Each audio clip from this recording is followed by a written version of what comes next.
Hello and welcome to another episode of Wheel of Horror, the podcast where two best friends spin a wheel once a week, it chooses the horror movie, and they discuss it. Today we're talking about 2019's Us, which was directed by Jordan Peele. I'm your co-host Alec. I'm Eric. And this is your first time seeing Us. Loved it, dude. Yeah? This one was good, man. Yeah, I mean, Get Out's better. Yeah. But this was really... This one was like... How do I describe it? Get Out seems more realistic. This one felt like it went a step beyond what is possible, but I liked it. And I like that it took that risk. And Jordan Peele, keep pumping them out, man. I want to see more. Well, your wish is granted. His third one's coming out this year. So excited. Definitely making the wheel. 100%. Yeah. What the hell is it called? I saw the trailer right when it came out. I think it's called like Nope or something, right? What was it called? He's very into like the short titles. Like Get Out, Us. Yeah. Nope. Yeah, that's the new one. So that one's coming out. Let's see. Ants. Like he was a big part of the movie Ants. Like he liked that movie. He loves that. Like short name titles. Yeah, so it's coming out in July. So yeah, definitely. Well, that's Eric, right when you have your baby. Nope. Yeah, so coming out on the 22nd of July. So hell yeah, dude. It kind of looks like an M. Night Shyamalan kind of movie where it takes place in like a ranch in like the middle of nowhere. Oh, it's in California. It's a ranch. And then just crazy shit starts happening. So, I mean, yeah, dude. Same thing. Get Out was like, whoa, this is a breath of fresh air. Really good horror movie. And then I was so excited to see this. I did go see this one in theaters. And I left very similar to how you just felt. You're like, that was really good. Still like the first one better. But like, dude. Not the first one. You liked his first movie better. Yeah. Get Out. But like, now I'm like, okay, Jordan Peele. Like, I already loved you, but now I'm like, I am down for anything you put out. You're like a Quentin Tarantino in my mind. Like, I'll see anything you do. Yeah, I mean, I watch all like the Key and Peele too. He's funny as shit, but I like that he's like a comedian, but he's like, I love horror. Dude, Mad TV. He started on Mad TV. I mean, geez. Crazy. How old is he? He's got to be like pushing 50, right? I think he was born in, did it say 79? So young, dude. Yeah, he's born in 1979. He's 43. Good God, dude. He is like 11 years older than us, and this guy is like... killing it. Dude, like changing the film industry, really. Good for him. Yeah, really, seriously, really. These movies, very cool. And Get Out was, I think, more overtly like about race, and this one deviates from that a bit. This one kind of felt like it was more about like the people, like we don't think about the people that make our lives. The hierarchy more. Yeah. Like rich people and poor people, and right. like really like not even on the spectrum of money. Like, yeah, that's what these. So I got a question for you watching this one. So at the beginning of the movie, it says like there's tunnels everywhere, like millions of miles of tunnels that are unused. So are these people that are like reenacting, like they're tethered, are they directly under them, or are they somewhere else? I don't know. That's the one thing that like there is a couple holes in this movie that I'm like, yeah, the whole underground system thing, they needed to give a little bit more because it is so outlandish that you're like, do these people just live under Santa Cruz forever? And like, are there people under Avon or whatever when we were kids growing up? Like, it's just kind of the way I was thinking of it too. Like, I've been in like caves before, like a cave in Bermuda, and I'm like, would they be directly under me still if I'm even in a cave? Like, how would that work? I don't know. I kind of feel like these are clones. They are. Yeah. So I don't know if they necessarily need to follow you. I don't really get it because like, so the little girl, the main girl, she is tethered and she leaves the place and she goes up on the world. But like, she learned to dance. So then her real version learned to dance. And then she married this guy. So then her real version married that guy. So it's like, it's kind of confusing. Well, the real version who had the noise, like, the actual girl. Yeah. She had her throat crushed, and that's why she talks that way. She went down there knowing what life was about. So she pretty much starts the revolution. Right. And I think that idea is cool, but all right. Let's just kind of go through the movie a little bit here, just so we can kind of, I don't know, make this make sense a little bit. Not go cross-eyed. Yeah. Yeah. So starts off 1986, little girl and her parents, and the parents are kind of bickering. They go to this carnival. Little girl walks into this carnival ride, which goes down escalators and all this crazy stuff, and she sees herself. And then you're like, whoa, what's going on here? And then when she leaves, the little girl's totally different and the parents are freaking out. And then we're 30 years later in modern day times. Well, we don't know that she's totally different. We just know that she's not talking now, and Right. like she's just something happened to her. Okay. So before all of that, I just want to say one thing. I noticed this thing and I want to make this connection, and it's completely crazy, but I think you might appreciate it. So, right in the beginning, when they're walking in 1986 at the carnival, the mom is like, "Oh, they're filming a movie over there. Why don't you go ask if you can be an extra?" What movie would be filming in Santa Cruz at a theme park in 1986? Santa Cruz theme park, 1986. There's only one, and you love it. I'm like trying not to. Is it Back to the Future? No, it's not Back to the Future. What 1986? It films in 86, gets released in 87, it takes place at a Santa Cruz theme park. The Lost Boys? That's what I was thinking. Is it? You think that's what the I don't know. I'm making a huge connection here, but think about it. That takes place in Santa Cruz at a theme park in 1987. So it would have been filming the year before.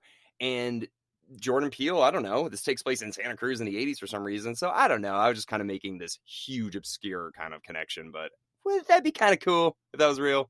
Oh, dude, that'd be epic if they like connected that like or like I don't know. That'd be really cool if they showed. It felt like the Lost Boys a little bit like in the 80s. It really did. Like the people on the boardwalk. Yeah, so that's immediately what I was like, huh, Jordan Peele, if I ever meet you, I'm going to ask you that. And he's like, I have no idea what you're talking about. I'm like, damn it. Damn it. Yeah, that would suck if he did that to you. Yeah.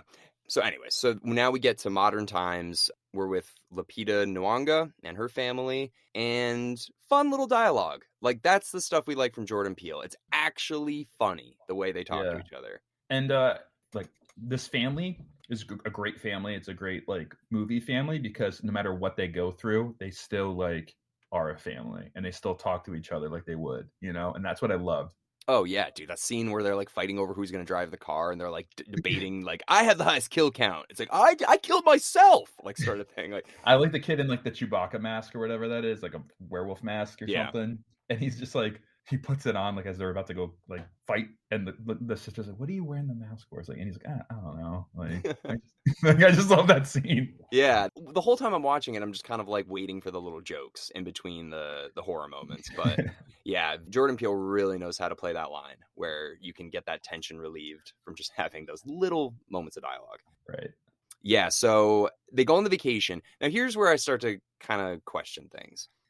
We don't know this now, but at the end of the film, we find out that Lupita Nyong'o's character actually is the tethered who escaped in the beginning. Why would you ever go back there? Why would you ever take your family to this place and be like, okay, so this is where I broke out of this place and where I've been like impersonating this family and like doing this whole thing. Why in the hell would you ever go back to Santa Cruz? You'd be straight up East Coast. You would never go West Coast again. Absolutely. I totally agree. If you know where you came from. Yeah. I mean, maybe she like somehow doesn't remember switching, but that doesn't make. Yeah, I don't know. You know what I mean? Like maybe they talk about this miracle that happens too. So maybe like she doesn't remember that part of her life, like the same way we don't remember when we were 4 years old, really. Yeah, but she's like 8. Yeah. I don't know. Yeah. I remember if I was living in an underground place where we eat rabbits until we're 8. I remember that. Yeah, I'd remember that and be like, I'm never, ever, ever going back to this state again. Period. Yeah, because she's already nervous throughout like the most of the movie. She's like, there's people outside, and she tells her husband, she's like, there was a girl and she looked just like me. It's like, first of all, you're that girl, so why are you lying? But if that's the case, if she's actually freaked out, then go anywhere else for vacation. That was one thing where I was like, come on. A little bit too much mind bending going on, but like that's what I'm saying. Like Get Out felt more realistic in the sense like where it's like things made a little bit more sense and didn't make you think as much. This makes you think a lot. Yeah. You have to fill in too many blanks, I think. Right. Exactly. Yeah. So there was that, which I didn't really understand. The other thing is this whole underground system, like, is there no security? Like this little girl walked right in. The other girl dragged her body all the way down the hallway. Nobody questioned it. Then she just turns around, walks back up the stairs. What's stopping the other girl from just being like, yo, I'm just walking out of here too? What's stopping anyone from walking out of there? That's what I mean. So like, why is this a big deal? Why can't she just leave? I know about the police. This tethered girl doesn't. Go to the police, explain the situation. They're going to think she's crazy, but then be like, well, let's bring her to her parents. And then there's 2 of them. And there we are. Don't sit down underground. I mean, if you're going to do that, show a little bit more, like because the little girl being handcuffed there, she eventually is going to get out. And then I'm assuming she's eventually going to be like, I need to get out of here. But we don't know about that. Yeah, I think this idea came from Jordan Peele, probably like watching like Hands Across America, which was a real thing. Yeah. And probably thinking about like how the hell would they actually put hands across America? And like he just like starts tripping out and thinking like maybe there's like more people under us and like Yeah. they can make it across. Like I don't think there's enough people in the US to actually hold hand in hand and go across the whole continental US. What do you think? I think there is. You think that's possible? Yeah. Oh my God. Yeah, dude. There's Through like Iowa, like all the way through Iowa, you think we could hold hands and like, oh, that's like a million people. that's like the smallest state I'd be concerned with. No, the dude, there's 300 and whatever 30 million people in America. 100%. There's enough. I don't know. I don't know. They're not like encircling the whole country. They're just going from California to New York, so it's just straight across. That's a great question. So, like, I would have to look at the U.S. population and then, like, I guess the average wingspan of every person, and then do that and see if that like math adds up for the distance across America. I think it's possible. You think that's possible? I So do. Jordan Peele, I think, thought of this and was like, "Whoa, maybe there's more people underneath us." Like, and then he just like created this movie somehow, like thinking from that like commercial about like holding hands across America. Well, do you think that could ever happen? Like, let's say, because they did do it in 1986, and they were doing it to end homelessness, and it didn't work. Did it? I thought it did. There's no homeless people in California. No. Right? Oh, in California, none. Wait. We held hands and it didn't work. It didn't work. Yeah, there's a young woman bashing my door in with a skateboard about a year ago. Yeah, you know, I don't know. Maybe we should try something different, like tax the rich. I don't know. Yeah, you know, there are other options, but holding hands is a good one. Now, I want to ask you, let's say, you know, crazy world we live in now. What if somebody was like, hey, we should do it again now? Do you think hands across America could ever work? Let's just take COVID out of the picture. Like imagine right now, like today, Biden's like, I got a new Build a Better Back plan, and we're gonna hold hands. We're gonna hands hold across the, like imagine that's his, like it's like, dude, read the room. Sponsored by Purell. I know. Sponsored by Pfizer. Like, Pfizer, like, Purell. Oh God. Yeah. It's like don't forget to use your Purell when you're holding hands. Yeah, but is that Gary Busey? Is that Gary Busey sneaking through there for that Biden? Yeah, I think Gary Busey and Biden sound kind of similar. That just shows how like doomed we are right now. And I'm not saying anything bad about Biden or anything. Not getting political. I'm just saying we're a mess right now. Yeah, so that's what I'm wondering. That's all like, I'm saying. If they pitched like, "Hey guys, like hands across America," right? Like, yeah, read the room. That's a good. Read the room. Go fucking kick rocks, dude. Yeah, I know. But yeah, in '86, people were like, "Have a Coke and a smile and hold some hands." And da da da. No, I thought it was a Pepsi. It's like the choice of a new generation, right? And hold hands. Well, there was like have a Coke and a smile, and I think there was. I don't think anybody sponsored this. Like, I don't think Coke or Pepsi sponsored Hands Across America, but I could be wrong. I don't know. Yeah. But yeah, it is interesting. It is. I like that idea that he kind of just incorporated that into it. Yeah. So that was the thing. I wanted to know, why couldn't the little girl escape? You know, after she got captured. I also just want to know why you would ever go back to that area knowing what you know now. And then I also kind of want to understand the whole cloning process. So at this point, they say that like it's completely fallen apart. Like the experiment's fallen apart. There's just people living in these subway tunnels. They're just like eating whatever they find. It's pandemonium. So she's like, I'm going to show you guys how to get out of here. Revolution, blah, blah, blah. How did the woman in the tethered world end up with the exact same husband and the exact same kids, though, if nobody's monitoring this experiment anymore? I guess that's the idea of cloning. Like, we don't really know. I mean, here's the thing. There's no actual cloned human that we know of, wink, wink. Mm-hmm. So the idea is, like, if you were to clone a human, the coincidences that would go on, would that be a thing? It's a conspiracy thing to think of. Like, would you have that, like, Shining almost from The Shining where you could talk to each other? I guess that's kind of what the clone idea of it is. Well, more what I mean is there's nobody doing this experiment anymore. So there's nobody's overseeing this. There's no doctors or scientists or military or whatever. It's pandemonium underground now. So how does the tethered have the exact same children as the people above? You know, like let's say, for example, Lupita Nyong'o and her husband meet in the real world and they have kids and stuff like that. How does that automatically happen underground? Like, there's no bad guy running the show anymore. So like that means that she would have to like consciously know that her person above has met some guy, seek out that other clone, be like, I guess we have to have kids now because our above people did, and then have the exact same children. It's just, but without doctors that would know what to do and stuff. Or even like tell you like you two are supposed to be together. We're watching your person above ground and they're together. So you like we don't know any of this. So I'm just like, I need a little more. I need a little more. Yeah, no, it's a good concept and it's quite the mind bender when you like think about a clone tethered. The coincidences, like what was it with 11/11? Oh yeah, that, like what was the 11 about? Well, I mean, you know about 11/11, like make a wish. It's 11/11. Oh yeah. So Well, Jeremiah 11/11 was like the reading from the gospel too. Right.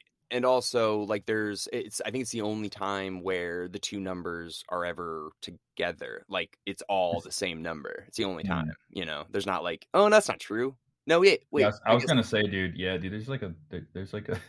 I mean, 11/11. Yeah, wait, 444, 555. I guess like matching like that, like 10/01, right? I don't know. I actually, why is 11/11? 10/01. Wait, fuck 11/11. Why is that important now? Yeah. I never really thought about it. I was always like, oh yeah, 11/11. It's the only time. No, it's not. Yeah. And if you do military or like Europe or whatever, you know what? 11/11. Yeah. Who invented the clock? Have you looked at a clock and said like that's a day? It starts at 12, 30's at 6. Like who the fuck thought of this stuff? Like daylight savings time, dude, is apparently going away too. That's kind of crazy. Yeah. We're just a mess. This whole world's a mess. Like we don't know what we're doing anymore. Yeah. Unplug us, plug us back in, left the tethered out. Let's have a ball. Yeah. Back to the movie. So this is a failed experiment. Mm-hmm. I'm guessing the U.S. did this to every citizen, right?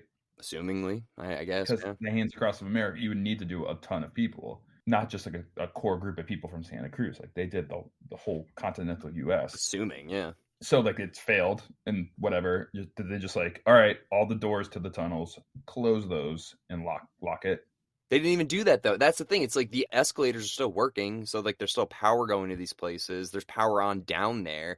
So I'm like, come on. Like what the hell's going on? But the problem is like these clones, they're just like acting like animals in cages. They don't know anything until the switch happens. Yeah, and the girl comes down there. Like I get that. But like, so that little girl is able to have enough wherewithal at 8 to be like, okay, understand what's going on down here. These people are completely brain dead, basically. I'm going to teach them how to, like, I don't know. There's just so many questions that like don't make sense. Let's talk about some of the positives because the acting in this movie, like from Lupita Nyong'o, is so good, dude. Yeah. I was so scared of her at the end, just like... Yeah, when she kills herself or whatever, I literally was like, this gave me chills, dude. Well, just her face, like, I don't know what it was when she was writing on the board and then, like, she started dancing and she, like, walked backwards at her. I was like, whoa, whoa, whoa, whoa. And then just with the shadows, the lighting, it's like, oh, very scary, like, uncomfortably scary to look at. One of the scariest parts for me was the White family, just, like, listening to Good Vibrations and all of a sudden just, like, pop out of nowhere, like, right in the neck. I was like, okay, I'm going to really have trouble listening to Good Vibrations now. Let's talk about that whole family for a second and go into that. So white. Cringe-worthy. Like, Elizabeth... They hate themselves. Oh my God, dude. Like, yeah, just drinking themselves into complacency on the beach and just like, I hate you. It's like, oh God. Yeah, and then he's like, I'm busy. Like, it's like, oh, like that was like, and he's just like sitting there like, gut out, like a whiskey in his hand. It's probably like a warm whiskey sitting between his legs. Like, oh yeah, it was not a pretty sight. The two daughters just like, I hate you, and just because they're in a room doesn't mean wear a sleeve. It's like, just fucking go to bed. Like, dude, that family, yeah, they were the worst. And you notice there's this is why I really like Jordan Peele's writing, because there's so many little lines where he's just like, we bought that car just to piss me off or whatever, and the wife's like, well, it's working, like sort of thing. Like just that little bit of like fills in the blank of their relationship, the friend's relationship. And I'm like, oh, I like that. Yeah. It also made me think too, like the character, even though she's the tethered one, she didn't come from a great family either. It didn't feel like. It felt like her dad had some kind of addiction problem, needed to smoke, needed to drink. You could tell the wife was like, do you really need a beer? And they're kind of fighting. I don't know if you caught that. Oh God. Yeah. So it made me think like she wants a family that's like a core unit that doesn't do that fighting shit. That's what I got from that too. It wasn't like a white family versus like a black family. It was more like a a strong family versus like a not strong family. You know what I mean? You're talking about Lupita Nyong'o's character, like the little girl going under there and being like, "Well, I kind of came from a broken family. Let me fix this family down No, here." I just think she knows like what to get into in her life, and she found a husband that is a great man and started a great family. And I like that they're just such a core unit. Yeah. Aside from the white family, that when they were attacked, they died in like 5 seconds. Right. Like. Right. Yeah, no, I see what you're saying. Yeah, I mean, that's actually kind of an interesting thought, though, of being like, because in the beginning, we see the little girl and her parents, you're right, they're bickering the whole time. It wasn't a good environment for her to grow up in. Dude, even the husband says, or boyfriend, whoever he is, he's just like, now I'm getting in trouble for winning my little girl a t-shirt. Like, Jesus. Like, I'm like, Yeah, oh. you could feel it. You could feel it. Yeah, and that was like, yeah, the other family, and that's why she's like doesn't like that family that much. Right. So I'm sure like she's very scared or whatever, but then she reflects back and being like, that family was not good. I was able to manipulate these underground people into being my real family. Like, I'm gonna get my revenge. Like, oof, it's a good movie. Like, I'm not shitting on the movie. I'm just picking it apart because, you know, there's a couple holes. Yeah. But overall, very good. Like, people should see this movie. 100%. What did you think about the humor in it? Did you think it was too much, just enough? Just enough. Because It Chapter 2, too much humor. Too much. It's like, obviously, this is trying way too hard to be funny. Like, you bring Bill Hader in, it's like, oh, you just fucking made this a comedy real quick. The funniest part of this movie to me was when she's dying, Elizabeth Moss, and she just goes, Alexa or Ophelia, call the police. Call the police. And it just says, playing Fuck the Police by NWA. And I was like, this is so funny. Yeah. I'm mad I didn't see this in theaters because I imagine the theater would just like laugh their asses off at that scene. Oh my God, dude. I love that because that probably happens where people are like, call the police. It's like playing the police. And it's like, no. Roxanne! Yeah, exactly. It's like, fuck. Yeah. What else? My favorite comedy part. I mean, I love the Chewbacca mask. Like, seeing, like, why are you putting the mask on? Like, she's like holding the golf clubs. I don't know. I'm just about to die, so I just thought I'd put it on. But I love when like the dad brings her on the boat to like rescue the family, and he sees that little kid like pop up like with the like white mask, and he just like has his like, oh hell no! Like, everyone get in the boat. Like that's how like a real would react. Like it's just like, you wouldn't be like, oh. He's like, get in the boat right now. We are getting the F out of here. Yeah. Full speed, not looking back. You know what I mean? Yeah, it was. I mean, that's the thing. He picks actors that, I mean, it just felt organic. The dialogue really felt smooth, organic. It felt, my point was, it felt like a strong family, like a real family, just because how they reacted with each other, you know? Yeah. It felt real. Yeah, you're right. No, yeah. And I think Jordan Peele does just a good job. He just does a good job of casting and people that just feel comfortable together. So he's very good at that. Oh yeah. What do you think is up with the ending with the little boy Pluto or whatever, where he lights himself on fire by like mimicking the kid? What do you think was up with that? I don't know, but that was part of the trap, because clearly the plan was to blow up the car with the family in it. So he backs up and sacrifices himself so that the kid also backs up. Because they were kind of like playing like Simon Says in the closet. Yeah. So it's like, if I take a step back, you take a step back, and he did it with his tethered. However, the tethered with the mask ends up in the flames, whereas the boy does the same thing, but gets captured. So it's like Pluto was like, I'm going to sacrifice myself anyway so that the traps get set. Yeah, I know. And it does, because it goes back down into the tunnels of the funhouse and whatnot. Right. Yeah, and then that ultimately leads to the little boy seeing his mother kill 2 people. Like, yeah, you know, murders the tethered, which basically reveals the whole plan. So the little boy knows, like, uh-oh, my mom's the bad guy, really. And then he also witnesses her kill the little girl in the house, right? When she goes back to get the keys, the car keys, and she kills that girl. The little boy doesn't see that, does he? No, but she says, like, you didn't kill, I did. Right. And then they went like, no, then so we're 1-1-1-1 on the score count. Like, that was kind of funny. But what would you do if you were the little boy and you knew in that situation? I don't know. What would you do? I think right then and there I'd have to play it cool, right? For the rest of your life? For that situation, you'd have to play it cool. I don't know what you can do. in the car, Yeah. like Oh yeah, in the car. going through what you went through, and like like this isn't my mom, but it's my mom. But like still gotta like I don't know what's going on really, but I just gotta lay low. I think that's what I would do too. It's like something maybe there's a way to solve this. Like I don't know that. So it's messed up, man. Well, she also knows that he knows too. So it's like, Well, I don't think he knows that he knows. He just knows that something's off. yeah. And like he's just like laying low because he's like, I don't know what's going on. I need to see the whole conversation that the two Lupita Nwangas have in the classroom to really, because I forgot the little boy was in there, and then when he came out, I was like, oh yeah. So I need to know. I want to really pay attention to that dialogue because there could be so much of a reveal that it actually does make sense for him. I can't remember. Well, also, what's next? Because you have the Hands Across America have just killed everyone. Yeah.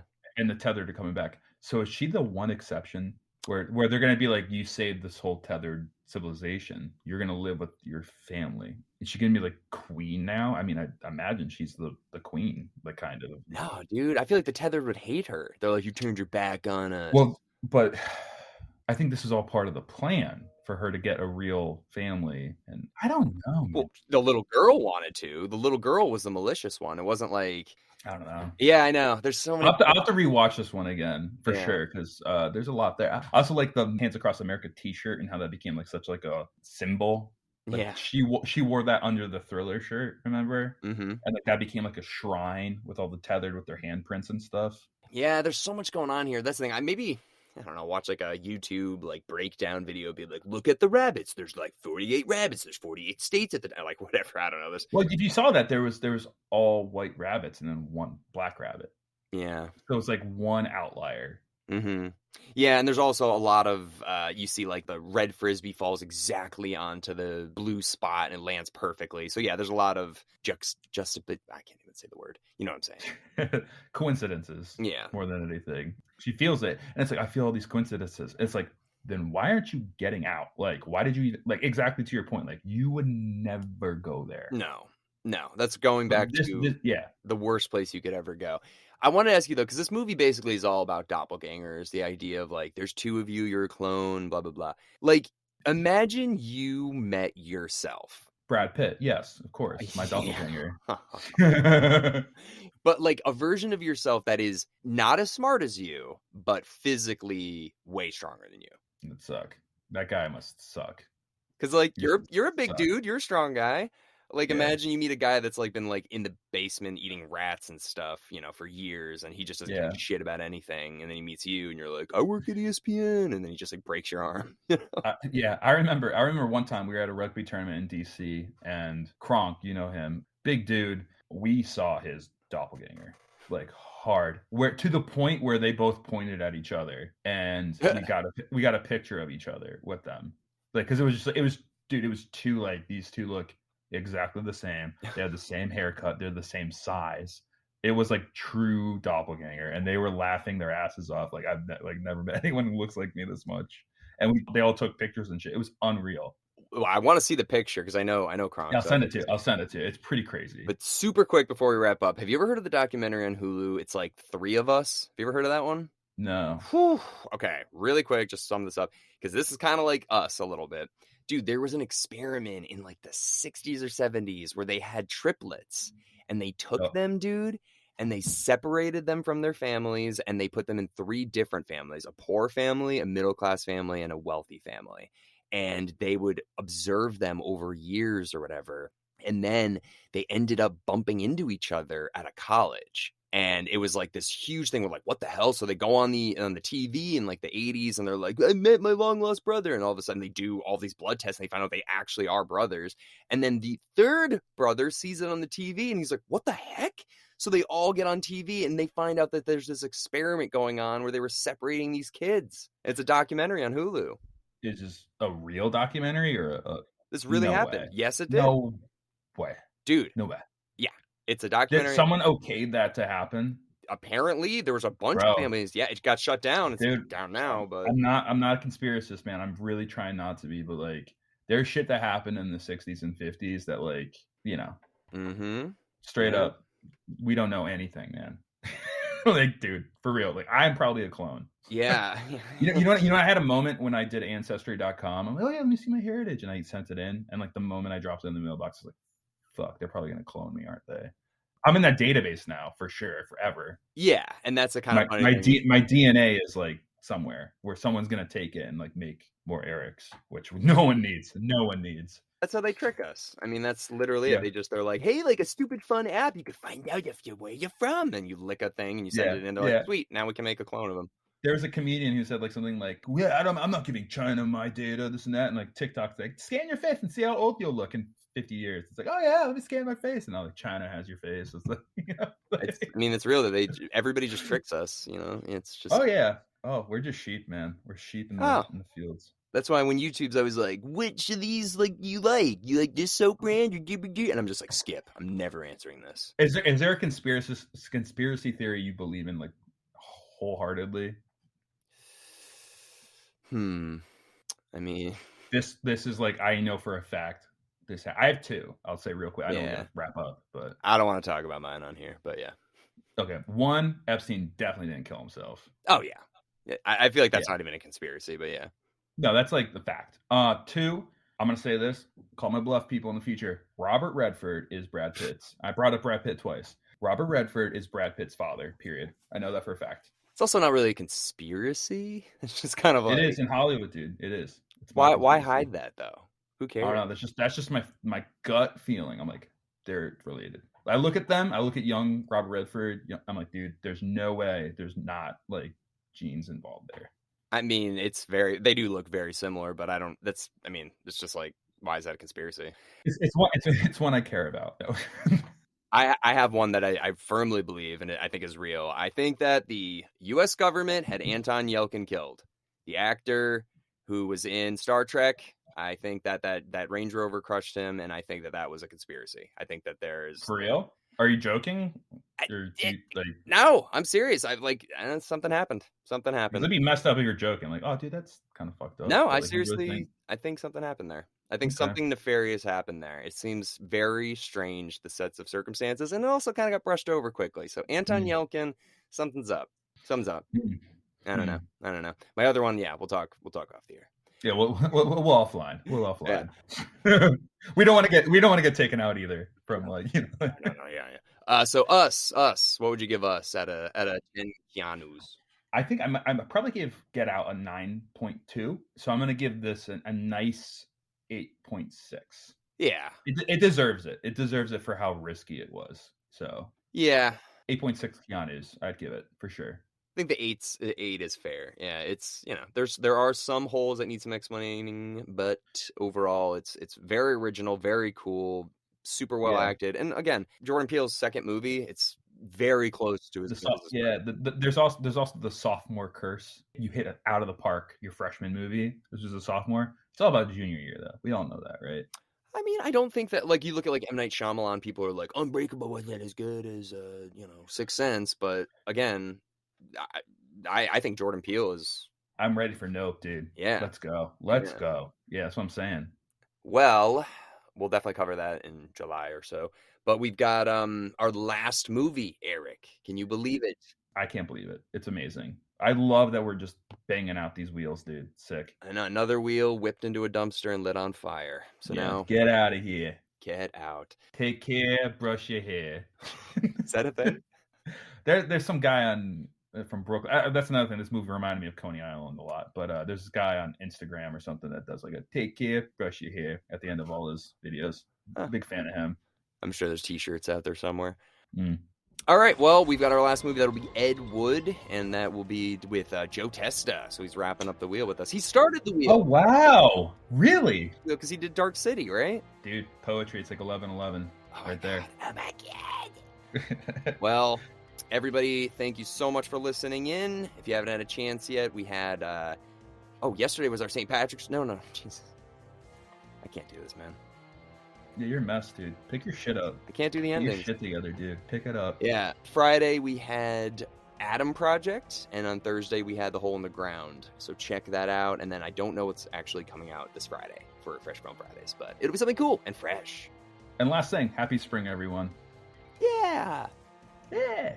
Unless you live in California in everyday spring. Yeah. Go fuck yourself. Take care of your hair. All right. Later, man.